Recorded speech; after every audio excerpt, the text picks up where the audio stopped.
अस्सलाम वालेकुम अज़ीज़ तलबा तालिबात। आज हम ज़मीन का अंदरूनी हिस्सा इसके बारे में समझेंगे।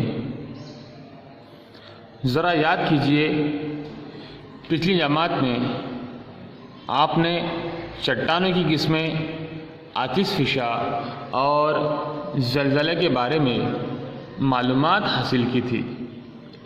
इस पर चंद सवालात मैं आपसे पूछता हूँ।